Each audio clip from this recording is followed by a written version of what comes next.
What's going on, guys, and welcome back to another video. So today got a very interesting update for you guys. I want to talk about some numbers that you should and you need to know. This directly ties into a potential recession. So I want to address what's going on there. Going to talk about consumer prices, how they are actually increasing, and what actually Coca-Cola did today or addressed today that is somewhat scary for the American consumer. So make sure you stick around to the end of this video because you do not want to miss what is about to happen.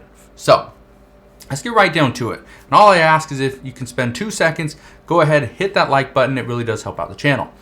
Now, one of the things that I always try to do, okay, is educate you on what is happening right now. Today I'm going to do the exact same thing, nothing different, okay? But over the past couple of months, I have honestly received a bunch of questions about the possibilities of a recession. Why is this so important? Not only as a business owner, as a trader, as an investor, as just a person here in the United States, as just an everyday worker. Why is a recession so important? Okay. Now, I'm going to address some very scary numbers with you and why you need to be well aware of what's going on. But I also want to explain why a recession is something that we should all fear. Okay. So first, let's talk about that. If we were to dip into a recession, then that means employees could become expendable.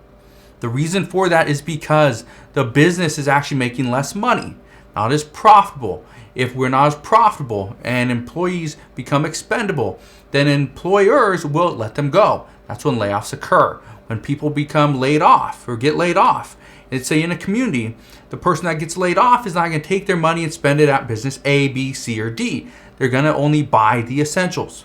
Okay?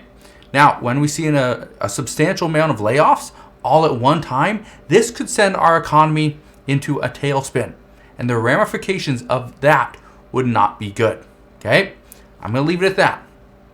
But let's talk about some scary numbers that just scream recession. Now, this morning, according to the trucking industry, they are saying they might already be in a recession. Because what they're saying is that there has been an unexpected drop in demand, and this started back in March. Okay, we're almost to the end of April. It's April 25th. We're almost to the end of April, which means their somewhat recession or their unexpected drop started almost 2 months ago. Now, granted, we did see the war between Russia and Ukraine start right about that same time. This is when prices for oil and diesel and gas and pretty much everything, anything for shipping, it all costs more money. So this could have some impact on shipping and what we're seeing within the trucking industry, but my guess is it's not 100% it. Now, the really scary part though about this news, about the trucking industry potentially falling into a recession already, is that since 1972, the United States has fallen into recession 6 times out of the last 12 trucking recessions. That's a 50% chance. Now, this again is just a small indicator. Take this as you wish, but this could mean that we are headed towards a recession. But let's take a look at one of the other numbers.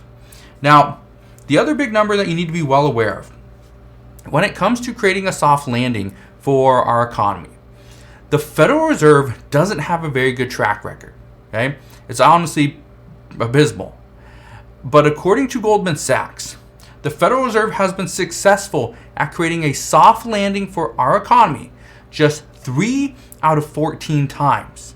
That means they failed 11 times.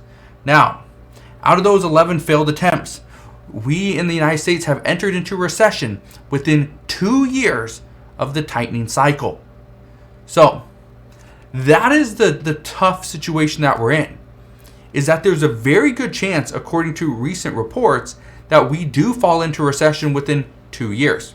That's why everyone is predicting we will be in a recession before the end of 2024.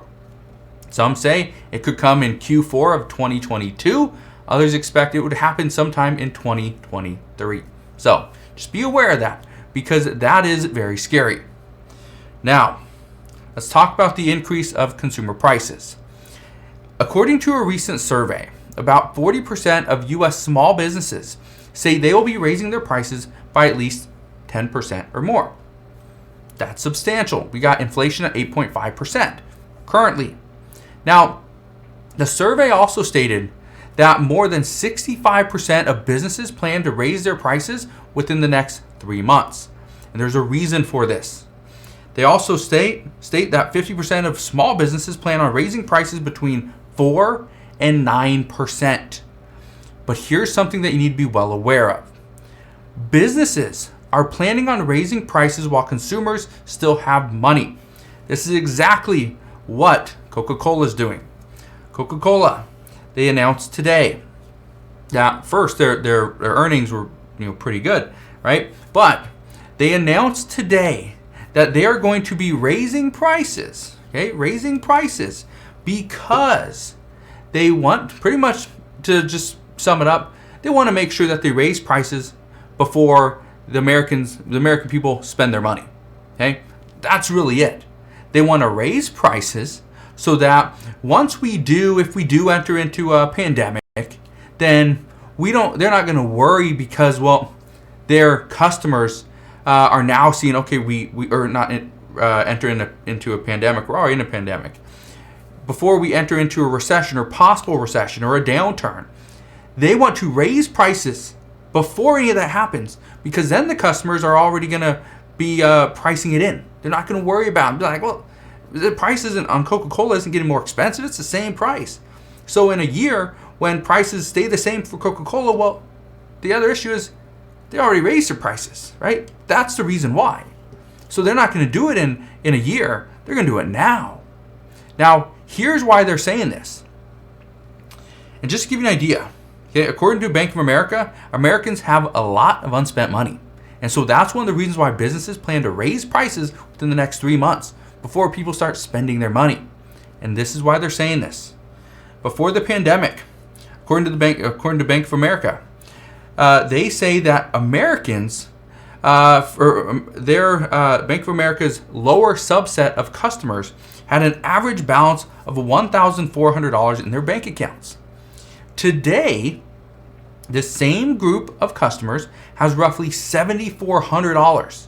That's a $6,000 increase in just 2 years. A lot of that's probably due to stimulus, of course. People aren't spending as much because they're saving more. They're not traveling as much. So granted, they have more money. But Bank of America also stated that they have another subset of customers that had right about $2,000 to $5,000 in their bank accounts right before the pandemic. Now, the same subset has right about $12,500 in their bank account. So, businesses are hoping to raise prices because right now, if they can raise prices while customers still have money, then they'd be more successful. Because here's the problem. If Americans run out of money, they're not going to question a small price increase. And here's the other thing. If we continue to see inflation run up, right? Gas prices go up, shipping becomes more expensive, everything just costs more, right? Aluminum, more expensive. It doesn't matter because they already priced that in. So that's what some businesses are going to be doing. And when I say some, I'm talking about probably the majority of businesses are going to be raising prices early. They'll be taking early profits. And then as prices go up, they don't have to worry about that. So just understand, it doesn't matter whether you're buying a clothing item, you're buying canned goods, you're buying food products, a new car, chances are prices are going to keep going up because they're trying to kind of secure those profits now while they still can. All right? That's kind of what's going on. Just want you to be well aware of what is happening because I know this is big to a lot of people. It's that they don't really understand, and this isn't something that you're going to see on Fox News or CNN that they're going to talk about why are businesses raising prices. You don't really see that. You just see businesses raise prices. Coca-Cola's raising their price. No big deal. It's like, okay, I'm going to live with it. But this is the reason why. So just understand, this is what's happening. All right. So if you have any questions whatsoever, you can always ask your questions down in the comment section below. As always, thank you guys for watching. Consider subscribing, and I'll see you guys on the next one.